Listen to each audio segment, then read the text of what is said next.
En nombre del Padre, del Hijo y del Espíritu Santo. Amén. Hemos escuchado la lectura del Evangelio de San Mateo. Jesús caminando sobre las aguas e invitando a Pedro a caminar sobre las mismas. El relato empieza así. Sigue el relato de la multiplicación de los panes y Jesús en ese momento obliga, dice el Evangelio, a sus discípulos a subir a la barca para ir adelante de él a la otra orilla, mientras que él despedía a la gente. Y él se fue al monte para orar. Y estos discípulos estaban atormentados por el viento que era contrario, dice el Evangelio.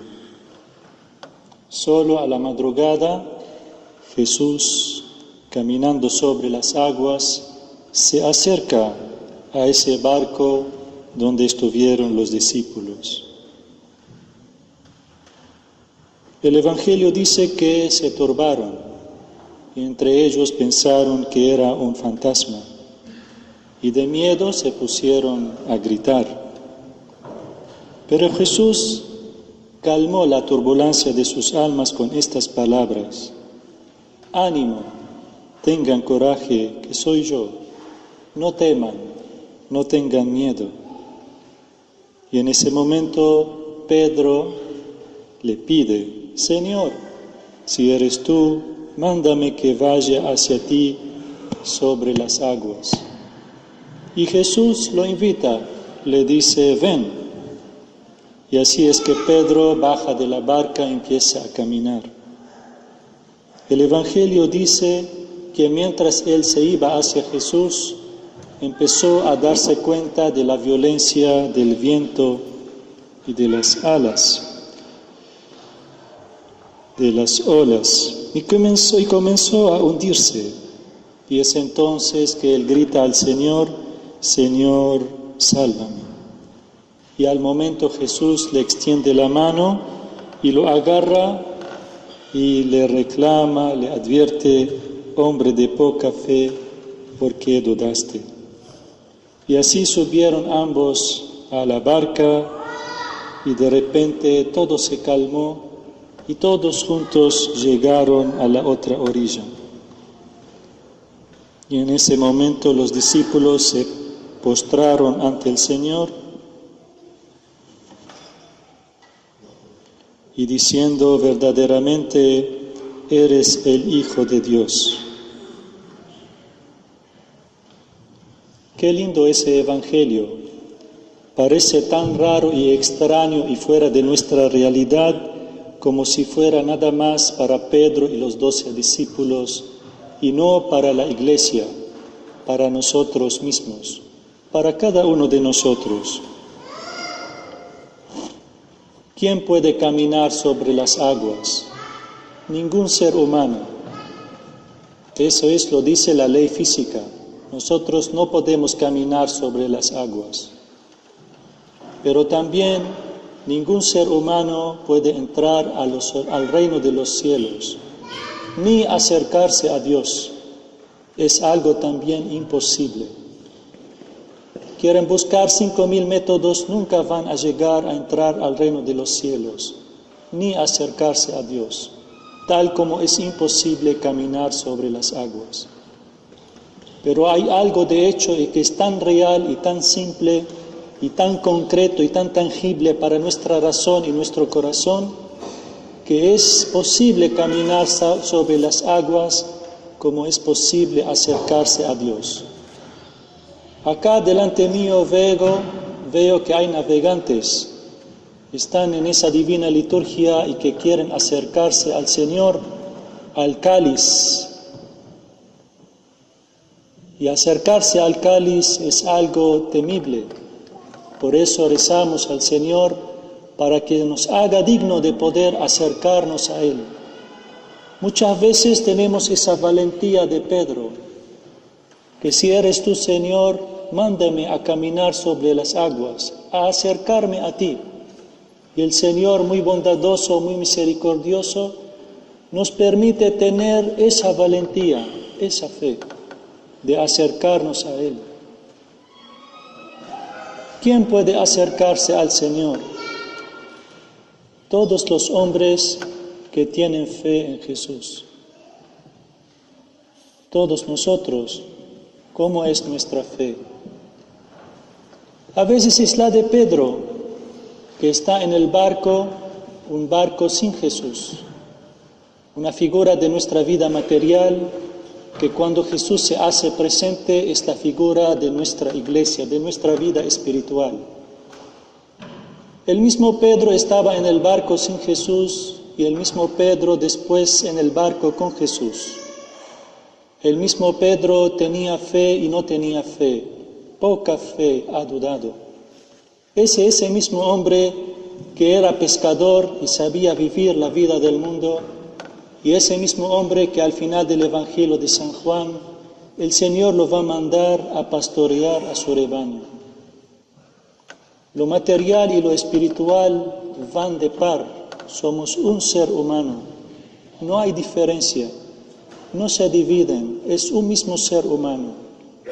Manejar un barco material y manejar el barco espiritual es lo mismo, no hay diferencia.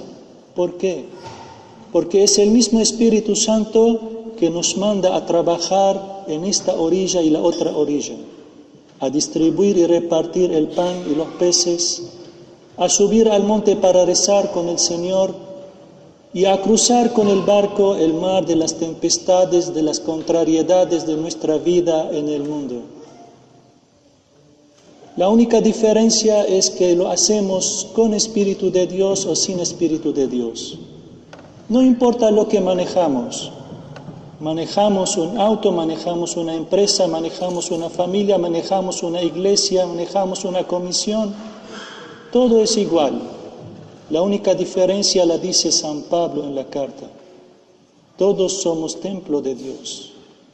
Si tenemos esa conciencia, en mi propio ser, en mi propio fuero interno, soy un templo. Nosotros en nuestra casa, en mi familia, con mi esposa, con mi esposo, con mis hijos, con mis padres, somos un templo de Dios. Estamos aquí en esta comunidad, en esta parroquia, en toda la iglesia en Argentina, somos un templo de Dios. Pero un templo de Dios, ¿qué hay de particular en él? Es que el Espíritu de Cristo que dice ánimo, no tenga miedo, está presente. Cuando Jesús no está presente, vamos a decir que usted eres un fantasma. No lo vemos, no lo reconocemos, no existe Dios para nosotros. Muchas turbulencias pueden ocurrir en nuestra vida. La diferencia es que tiene el Espíritu de Dios, va a atravesar la tempestad y va a tener la tranquilidad porque el Espíritu está con él. Hay muchos tantos que van a atravesar la misma tempestad, las mismas contrariedades, enfermedades, dificultades de todo tipo, pero sin el Espíritu de Dios va a ser totalmente distinto. Si somos el sal del mundo, es decir, que somos templo de Dios, es que tenemos el Espíritu dentro de nosotros. Tenemos que saber, como dice San Pablo en esta carta, saber cómo edificar. O sea, la vida en nuestra iglesia es ese intento de edificar en nosotros la morada del Señor. Y es con esa construcción, con esa edificación que hacemos dentro de nosotros, que poco a poco se extiende esa paz del Señor a la turbulencia del mundo. Que esa valentía que Él nos llama a tener, a salir de nosotros mismos, de nuestro modo de ver las cosas a veces, de nuestro modo de pensarla, de nuestras convicciones, de lo que conozco de mi hermano, de mi hermana, de mi hijo, de mi padre, de quien fuera, salir de eso. A veces somos prisioneros de nuestro barco y de nuestra tempestad. Y estamos así con miedo. Y si la palabra de Dios se viene hacia nosotros, tenemos miedo porque siempre nos invita a salir, a confiar, a dirigirnos hacia Él y no permanecer cautivos y prisioneros de nuestro humano, de nuestro pensamiento humano, de nuestro sentir humano. Así Jesús nos pide abrir nuestro corazón a su Espíritu, porque ahí va a cambiar la historia del mundo. Y un Pedro que tuvo esa experiencia, así hizo con el barco de la iglesia. Construyó comunidades con ese Espíritu de Dios. Pero él tuvo que atravesar ese mar y la negación y el arrepentimiento antes que el Señor le delegara a él: vaya a pastorear a mi rebaño. Creo que el mensaje del Señor a todos nosotros nos llama. A quien fuera, todos nosotros tenemos una responsabilidad en un barco y el Señor nos obliga a atravesar el mar. En nuestras circunstancias físicas y materiales tenemos que cruzar el mar. ¿Cómo lo vamos a hacer? Ahí es el mensaje que nos da. Tengan ánimo, no tengan miedo, soy yo. Vengan a mí. Y es posible hacer esa travesía. Que el Señor nos dé esa fuerza para siempre recibir esa luz que viene más allá de las personas, de las circunstancias, de nuestro mismo ser interno. Más allá, es distinto, totalmente distinto. Nos llama para lograr esa diferencia, que Él esté con nosotros en nuestro barco. Y todos vamos a aprender, porque ese mismo Pedro que era pescador aprendió, y ese mismo Pedro que era discípulo también aprendió. La misma persona aprendió en lo material y en lo espiritual. Ninguna diferencia hay. La diferencia está tener al Espíritu de Cristo en nosotros. Y eso es lo que compartimos en la palabra de Dios, y lo compartimos en la Santa Comunión, y lo compartimos en toda actividad que hacemos en nombre de Él. Amén.